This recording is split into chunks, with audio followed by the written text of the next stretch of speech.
ஒரு மாநிலமாக நம் மக்கள் காணும் கனவுகளை முழுமையாக நிறைவேற்றும் அளவிற்கு நம்மிடம் அதிகாரங்கள் இல்லை. ஏனென்றால் மாநில உரிமைகள் வழங்கும் ஓர் ஒன்றிய அரசு அமையவில்லை.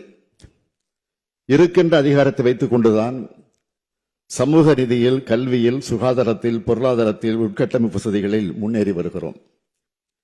நில உரிமை,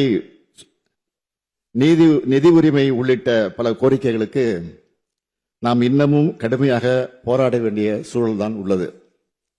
எனவே எல்லா அதிகாரமும் கொண்டவைகளாக மாநில அரசுகளை மாற்றும் வகையில் அரசியலமைப்பு சட்டத்தில் திருத்தம் கொண்டு வர முயற்சிக்கும் சட்ட முன்னெடுப்புகளை நாம் தொடங்கக்கூடிய நாள் தான் இன்றைய நாள். மாண்புமிகு பேரவைத் தலைவர் அவர்களே, அனைத்து அதிகாரங்களையும் தன் வசம் வைத்துள்ள ஒன்றிய அரசு அவற்றை எதேச்சதிகார மனப்பான்மையோடு பயன்படுத்துவதோடு மாநில அரசுகளையும் மதிப்பதில்லை. எல்லாவற்றுக்கும் மாநில அரசுகள் ஒன்றிய அரசின் தயவை எதிர்பார்த்து காத்து கிடக்கின்றன. இன்னும் எத்தனை காலத்துக்குத்தான் அவர்கள் கொடுக்கும் இடத்தில் நாம் வாங்கும் இடத்தில் இருப்பது?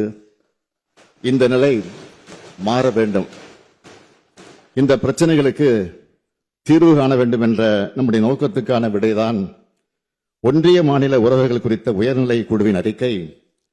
சுருக்கமாக சொன்னால், பூனைக்கு மணி கட்டியிருக்கிறோம். அனைத்து மாநிலங்களும் சுயாட்சியை பெற்றவையாக இருக்க வேண்டும். அனைத்து மாநிலங்களும் இணைந்து நடத்தும் கூட்டாட்சி அரசாக ஒன்றிய அரசு செயல்பட வேண்டும் என்ற நம்முடைய இந்த கொள்கைதான் மற்ற மாநிலங்களின் உள்ளத்துக்குள் இருக்கும், வெளியில் சொல்ல முடியாமல் தவிக்கும் கொள்கையாக இருக்கும்.